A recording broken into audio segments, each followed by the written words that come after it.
ആദരവായ പ്രവാചകൻ നബി മുഹമ്മദ് മുസ്തഫ സല്ലല്ലാഹു അലൈഹി വസല്ലമ വരുന്ന കാലഘട്ടത്തിലാണ് ഉമർ. ആ ഉമറിന്റെ ഹൃദയത്തിൽ വെളിച്ചമുണ്ടായിരുന്നില്ല. ഏതുവരെ ലാ യസ്ലഹു വലദു ഖത്താബ് ഹത്താ യസ്ലഹു ഹിമാറു ഖത്താബ്. ഖത്താബിന്റെ വീട്ടിൽ വളർത്തണ കഴുത നന്നായാലും ഖത്താബിന്റെ മകൻ ഉമർ നന്നാവില്ല എന്ന് എഴുതി തള്ളിയിരുന്നു ആ നാട്. നിങ്ങളൊന്ന് ആലോചിച്ച് നോക്കാൻ. അപ്പൊ ആ മനുഷ്യനേക്കാൾ വലിയ പോക്കറി ആരെങ്കിലും ഉണ്ട്? അയാളെക്കാൾ വലിയ തമ്മാടി ആരെങ്കിലും ഉണ്ടോ? കുട്ടികൾ പോലും പേടിച്ചു മാറിയിരുന്നു. ആരെ കാണുമ്പോ? ഉമറിനെ കാണുമ്പോ. ഉമർ എന്ന് പറയുന്ന ഒരു കഥാപാത്രം, അതിന് സമാനമായ കഥാപാത്രം എന്ന ലോക ചരിത്രത്തിലില്ല. അബൂബക്കർ റളിയല്ലാഹു തആല അൻഹു മുസ്ലിം ആകുന്നതിന് മുമ്പ് സൽസ്വഭാവിയാണ്. മുസ്ലിം ആയതിനു ശേഷം അതിനേക്കാൾ 10 മാറ്റാണ്. ഉസ്മാൻ റളിയല്ലാഹു അൻഹു മുസ്ലിം ആകുന്നതിന് മുമ്പും കള്ളു കുടിച്ചിട്ടില്ല, വ്യഭിചരിച്ചിട്ടില്ല, ചൂതാടിയിട്ടില്ല. മുസ്ലിം ആയതിനു ശേഷം ഏറ്റവും മികച്ച വ്യക്തിത്വമായി. പക്ഷെ ഉമർ അങ്ങനെ ആയിരുന്നില്ല റളിയല്ലാഹു അൻഹു. ചെയ്യാത്തത് മാടിത്തരില്ല.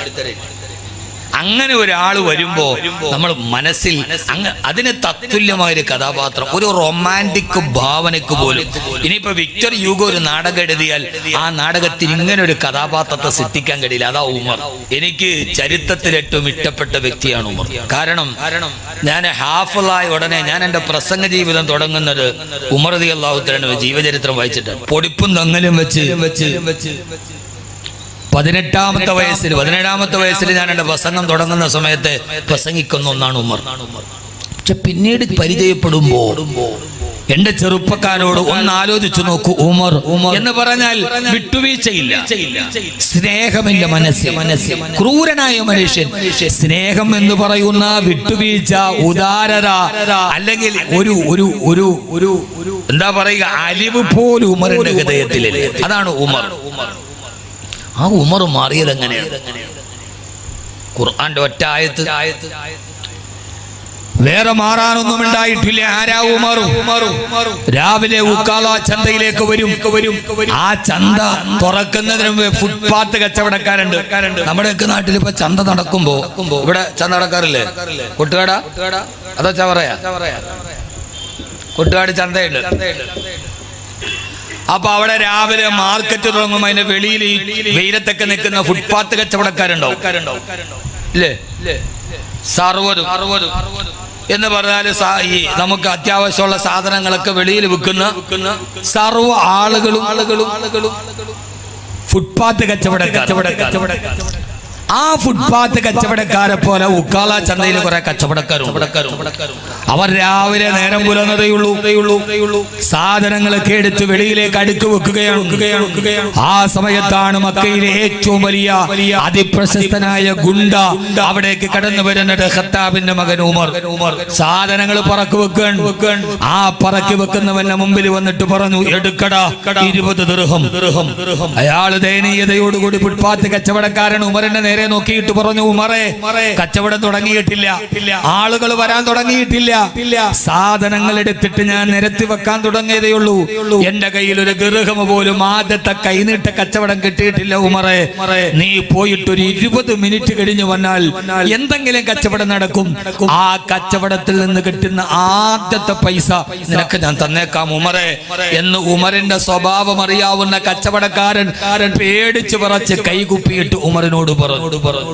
അന്ന് ഉമർ റളിയല്ലാഹു അൻഹു ആയിട്ടില്ല. ഞാൻ പറഞ്ഞ മനസ്സിലായ? ഉമറെ, നീ പോയിട്ട് വാ. കൈനീട്ടം പോലും വിറ്റിട്ടില്ല ഉമറെ.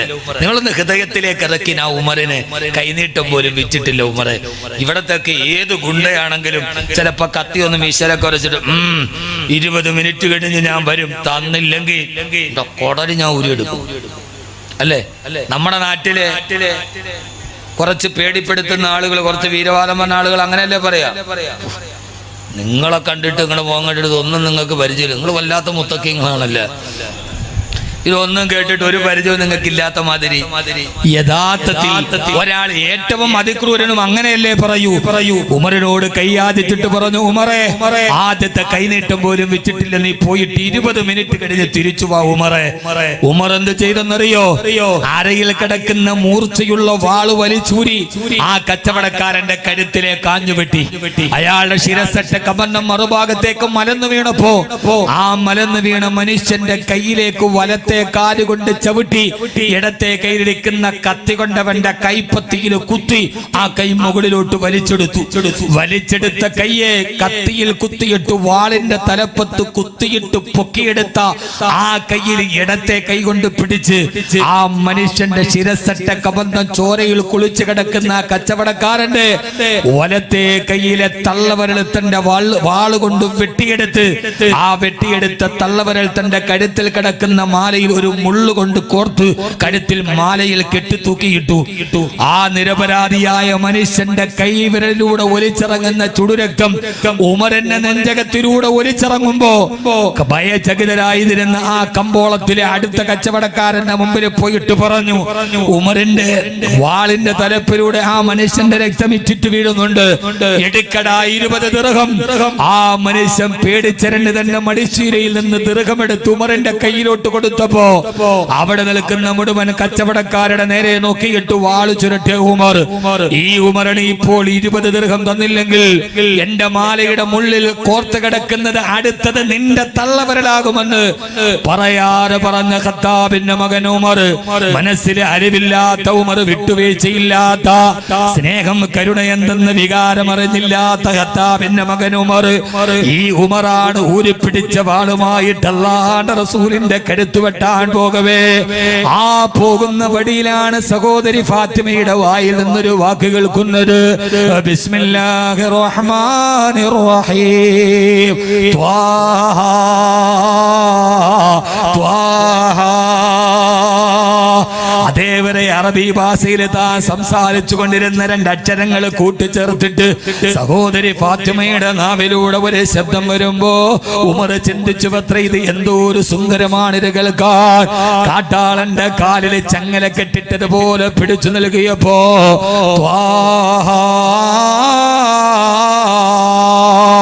അർത്ഥമറിയാൻ കഴിയാത്ത 2 അക്ഷരങ്ങളാ ചെവിയിലൂടെ അടിച്ചിറങ്ങിയപ്പോ ഉമറിന് ധാരാളം പേര് ഉപദേശിച്ചിട്ടുണ്ട്, ധാരാളം പേര് ഉമറിനോട് നല്ല വർത്തമാനം പറഞ്ഞു കൊടുത്തിട്ടുണ്ട്. ഒരു നല്ല വാക്ക് പോലും ചെവിയിലൂടെ അകത്തോട്ട് കയറാത്ത കാട്ടാളനായ ഉമറിന്റെ ഹൃദയത്തിലേക്ക് അല്ലാഹുവിന്റെ ഖുർആനിന്റെ വാക്കുകൾ ഇറങ്ങിയപ്പോ അത് അർത്ഥമറിഞ്ഞിട്ടായിരുന്നില്ലല്ലോ സഹോദരാ. അർത്ഥമറിയാത്ത 2 അക്ഷരങ്ങൾ കൂട്ടിച്ചേർത്ത് പറഞ്ഞപ്പോ അത് കേട്ട ഉമർ റളിയല്ലാഹു തആല നിശ്ചലനായി നിൽക്കവേ, എവിടെ നിന്നാണ് ഈ വാക്ക് വരുന്നത്, ഇതാരുടെ വാക്കാണത്? അപ്പോഴാണ് പിന്നെ കേൾക്കുന്നത്, ഇന്നനീ അനല്ലാഹ് ലാ ഇലാഹ ഇല്ലാ അന ഫഅ്ബുദ്നി വഅഖിമിസ് സ്വലാത്ത ലിദിക്രി. ഉമറേ ഞാൻ ആരെന്നറിയുമോ? ത്വാഹ ഞാൻ ആരെന്നറിയുമോ? ഉമറേ മാ അൻസൽനാ അലൈക്കൽ ഖുർആന ലിതഷ്ഖാ. ഉമറേ ഈ ഖുർആനിനെ ഞാൻ അവതരിപ്പിച്ചത് നീ പരാജയപ്പെട്ടു പോകാതിരിക്കാനാണ്, നീ ജീവിതത്തിൽ തോൽക്കാതിരിക്കാനാണ് ഉമറേ, നീ പരാജയപ്പെട്ടു പോകാതിരിക്കാനാണ് ഉമറേ ഈ ഖുർആനിനെ ഞാൻ അവതരിപ്പിച്ചത്. അസുരനായ കാട്ടാളനായ ഉമറിന് തോന്നി ഞാൻ പരാജയത്തിലാണല്ലോ, ഞാൻ വ്യഭിചാരത്തിലാണല്ലോ, ഞാൻ മദ്യപാനത്തിലാണല്ലോ, എല്ലാം നഷ്ടപ്പെട്ട ജീവിതമാണല്ലോ എന്റേത്. 6 അടി മണ്ണിലേക്ക് പോയാലും പിന്നെ എന്റെ അവസ്ഥ ഏതാ?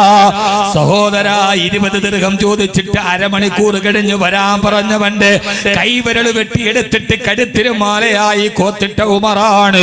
ഈ ഒരൊറ്റ വാക്ക് കേട്ടപ്പോ പിന്നെ ഉമറാരായി മാറിയെന്നറിയുമോ? ചരിത്രം വിശദീകരിച്ചു പറയലുണ്ട്, യാതൊരുവിധ ലക്ഷ്യത്തിന് പെട്ടതല്ല. പാതിരാവിന്റെ നിശബ്ദതയിൽ കിടന്നു പോകുമ്പോ തന്റെ തലയുടെ മുകൾ ഭാഗത്ത് ഗോതമ്പ് മാവ് ചുവന്നുകൊണ്ട് പാവപ്പെട്ടവർക്ക് ഭക്ഷണം കൊടുത്ത ഗർഭിണികളായ അഭയാർത്ഥികൾ വരുമ്പോ പാതിരാത്രിയിൽ ഉറക്കമളച്ച് അവർക്ക് കൂട്ടുനിന്ന പാവപ്പെട്ട രോഗികളെ സംരക്ഷിക്കാൻ പാതിരാത്രിയിൽ ഉറക്കമളത്ത് യാത്ര ചെയ്ത ഉമർ, പിന്നീട് ഉമറിന് രാത്രിയിൽ ഉറക്കമില്ലത്രേ. അപ്പോഴാണ് കൂട്ടുകാര് പറഞ്ഞത്, ഉമറേ എന്തിനാണ് ഉമറേ ഇങ്ങനെ ഉറക്കമുളക്കുന്നത് എന്തിനാണ് ഉമർ? എത്രയോ മാസങ്ങളായി നിങ്ങൾ ഉറങ്ങിയിട്ട് ആളുകൾക്ക് ഭക്ഷണം കൊടുക്കാൻ, രോഗികളെ പരിഹരിക്കാൻ എത്രയോ നാളുകളായി നിങ്ങൾ കഷ്ടപ്പെടുകയാണ്. അതുകൊണ്ട് ഇന്നെങ്കിലും നിങ്ങൾ പോയി ഉറങ്ങണേ. ഇന്ന് നിങ്ങൾ ചെയ്യുന്ന ജോലി ഞങ്ങൾ ചെയ്തു കൊള്ളാം എന്ന് കൂട്ടുകാര് വന്ന് പറയവേ ഉമർ റളിയല്ലാഹു തആല പറഞ്ഞ ഒരു മറുപടിയുണ്ട്. എന്നെ ചതിക്കല്ല കൂട്ടുകാരെ, എന്നെ നിങ്ങൾ നരകത്തിലോട്ട് വലിച്ചെറിയുകയാണോ? ഉമറേ, നിനക്ക് നരകമോ? ആ സമയത്താണ് നെഞ്ചിലടിച്ചിട്ട് ഉമർ പറഞ്ഞത്, എന്തിനാണ് പാതിരാത്രിയിൽ ഞാൻ ഈ ഗോതമ്പ് ചുമക്കുന്നതെന്നറിയുമോ? പാവപ്പെട്ട രോഗികളുടെ മലവും മൂത്രവും കഴുകുന്നത് എന്തിനെന്നറിയുമോ? ഉമറിന്റെ ഭൂതകാലത്തിന്റെ രാത്രികൾ നല്ലതായിരുന്നില്ല. എനിക്ക് മദ്യപിക്കാത്ത രാത്രി ഉണ്ടായിരുന്നില്ല, എനിക്ക് വ്യഭിചരിക്കാത്ത രാത്രി ഉണ്ടായിരുന്നില്ല. ഹബീബായ നബി മുഹമ്മദ് മുസ്തഫ സല്ലല്ലാഹു അലൈഹി വസല്ലമയുടെ ചാരത്ത് വന്ന് മുസ്ലിം ആകുന്നത് വരെ ഉമർ വ്യഭിചരിക്കാത്ത രാത്രിയില്ല, ഉമർ മദ്യപിക്കാത്ത രാത്രിയില്ല. അതുകൊണ്ട് ഞാൻ ഇന്നലകളിൽ ചെയ്തു പോയ രാത്രികളുടെ തെറ്റുകൾക്ക് പകരം ചെയ്യാനാണ് ഞാൻ ഈ രാത്രികളിലെ നന്മകൾ ചെയ്യുന്നതെന്ന് പൊട്ടിക്കരഞ്ഞുകൊണ്ട് പറഞ്ഞ ഉമർ റളിയല്ലാഹു തആല അൻഹു അവസാനം മദീനത്തെ പള്ളിയിൽ മരിക്കുന്നതിന് തൊട്ടു മുമ്പ് ഖുത്ബ ഓതുമ്പോ ആ ഖുത്ബയിൽ വെച്ചിട്ട് ദുആ ചെയ്യുകയാണ്, അല്ലാഹുവേ അല്ലാഹുവേ അല്ലാഹുവേ അല്ലാഹുമ്മ ർസുഖ്നി ഷഹാദതൻ ഫീ ബലദി റസൂലിക.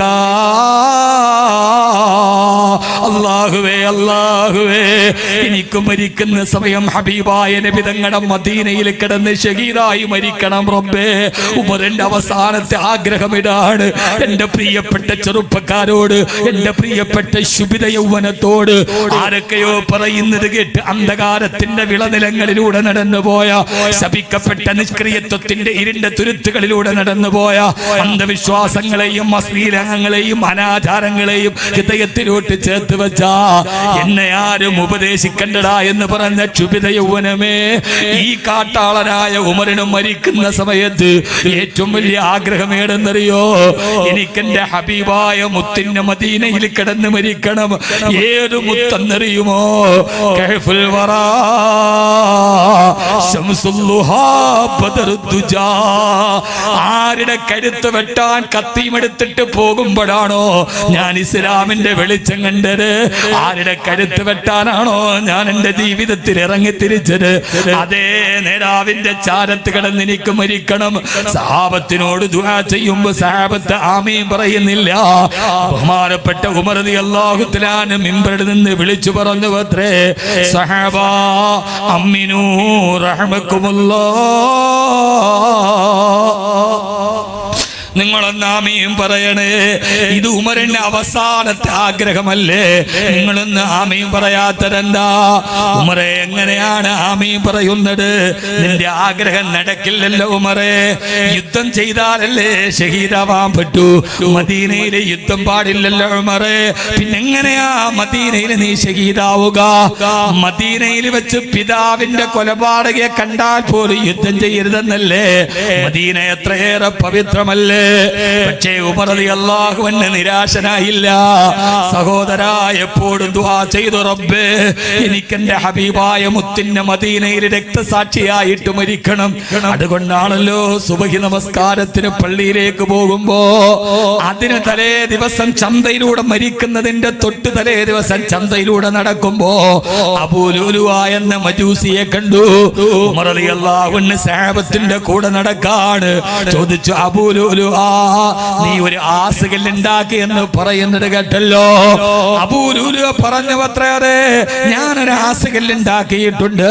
അതിന്റെ പ്രസിദ്ധി നാളെ ലോകം മുഴുവനും വ്യാപിക്കും ഉമറേ.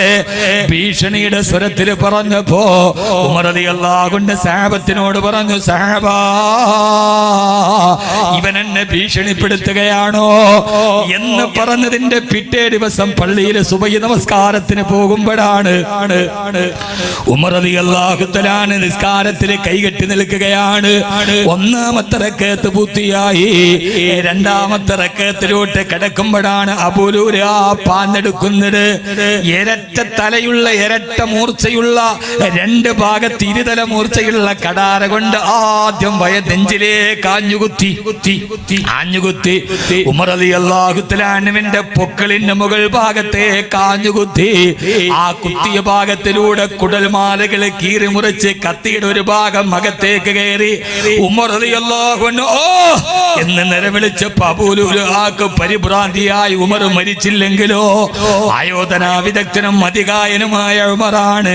ആ കത്തി അതേപടി വലിച്ചോരി മറുഭാഗം കൊണ്ട് തൊണ്ടക്കുടിയിലേക്ക് കുത്തി ഇറക്കിയപ്പോ ഉമർ റളിയല്ലാഹു തആല കുടൽമാല വെളിയിലേക്ക് ചെറുതെറിച്ച് ഉമർ റളിയല്ലാഹു അൻഹു ബോധരഹിതനായി താഴോട്ട് വീഴുന്നു. സഹാബത്തിലെ അബൂ തൽഹ റളിയല്ലാഹു തആല ഇമാമ നിൽക്കുന്നു. മറുഭാഗത്ത് ലോകത്തിന്റെ ഖലീഫ രക്തത്തിൽ കുളിച്ച് കിടക്കുന്നു. സുബഹി നമസ്കാരം പൂർത്തിയാക്കിയിട്ട് മഹാനായ ഉമർ റളിയല്ലാഹു അൻഹുവിന്റെ ശിരസ്സെടുത്തിട്ട് അബ്ദുല്ലാഹ് ഇബ്നു ഉമർ എന്ന പൊന്നുമോന് സഫിലുണ്ട്.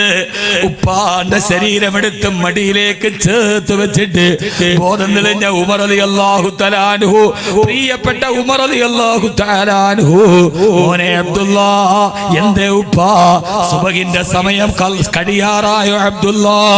ഇല്ല ഉപ്പാ എന്ന് പറയവേ ഇടത്തെ കൈകൊണ്ട് കുട്ടൽമാല ചേർത്ത് പിടിച്ച് വലത്തെ കൈകുട്ടി എഴുന്നേക്കാൻ ശ്രമിക്കവേ, എന്തേ ഉപ്പാ?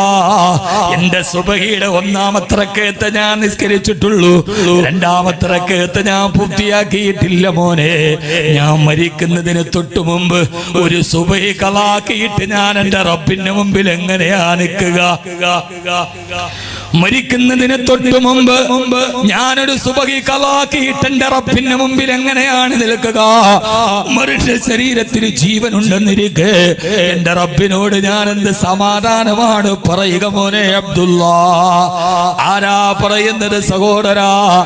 20 ദിർഹം കൊടുക്കാത്തതിന്റെ പേരിൽ ഒരുത്തന്റെ കഴുത്ത് വെട്ടിക്കിട്ട് തള്ളവരൽ മുറിച്ചെടുത്ത് മാല കോത്തിട്ട കാട്ടാളനാണ് പറയുന്നത്, എനിക്കെന്റെ റബ്ബിനെ പേടിയാ, എനിക്കെന്റെ റബ്ബിനെ പേടിയാ. ഖുർആനിൽ നരകത്തെ കുറിച്ച് പറയുന്ന ആയത്തെ പോതിയാലും ഉമർ റളിയല്ലാഹു തആല ബോധരഹിതനായി താഴെ വീഴും. സഹോദരാ, ലോക ചരിത്രത്തിന്റെ കാട്ടാള ചരിത്രത്തിൽ നിന്ന് ലോക ചരിത്രത്തെ വ്യക്തിത്വത്തിന്റെ ധവളപ്രകാശം കൊണ്ട് ലോക ചരിത്രത്തെ വിസ്മയിപ്പിച്ച ഉമർ റളിയല്ലാഹു അൻഹുവിന്റെ ഹൃദയത്തിന് മാറ്റം കൊടുത്ത ശക്തി ഏതാ? ആ ശക്തിയാണ് അല്ലാഹുവിന്റെ വിശുദ്ധ ഖുർആൻ. അല്ലാഹുവിന്റെ വിശുദ്ധ ഖുർആൻ ഏത് ഹൃദയത്തിന്റെ ഇരുട്ടിലേക്ക് തുളച്ചു കയറുന്ന വിശുദ്ധ ഖുർആൻ. അല്ലാഹു നമുക്ക് തൗഫീഖ് നൽകി അനുഗ്രഹിക്കുമാറാകട്ടെ. ആ ഖുർആന്റെ വെളിച്ചം ഉമറിന്റെ ഹൃദയത്തിന് വെളിച്ചം കൊടുത്ത ഖുർആൻ ഏതായാലും നമ്മുടെ ഹൃദയത്തിന് വെളിച്ചം തരും, ഉറപ്പാണ്. കാരണം നമ്മൾ ഉമറിന്റെ അത്രയും തെറ്റ് ചെയ്തിട്ടില്ല റളിയല്ലാഹു അൻഹു. ഉണ്ടോ? അത്രയ്ക്ക് ക്രൂരന്മാരാണോ നമ്മളല്ലല്ലോ.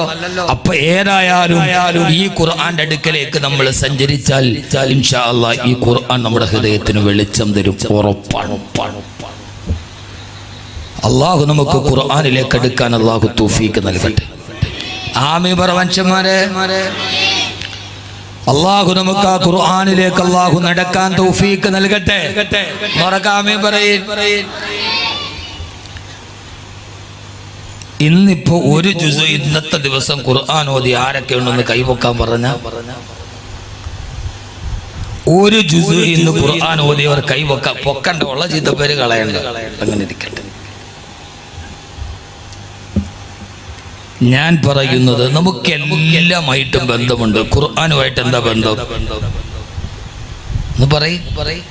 ഇപ്പൊ ഞാൻ നിങ്ങളോട് ചോദിക്കാം, നിങ്ങളുടെ വീട്ടിലെ ഖുർആൻ എന്തിയെന്ന് ചോദിച്ചാൽ ആ സമയത്ത് നിങ്ങൾ പറയും, ഉസ്താദേ ഞങ്ങളുടെ വീട്ടിലെ ഖുർആൻ ആരും എടുക്കാതെ പൊടി പറ്റാതെ ഒരു തുണിയുടെ സഞ്ചിയുടെ കവർ തയ്ച്ച് ആ കവറിന്റെ അറ്റത്തൊരു വള്ളി കെട്ടി നന്നായിട്ട് കെട്ടി ഭദ്രമാക്കി അലമാരിയുടെ ഏറ്റവും മുകളിൽ വെച്ചിട്ടുണ്ട്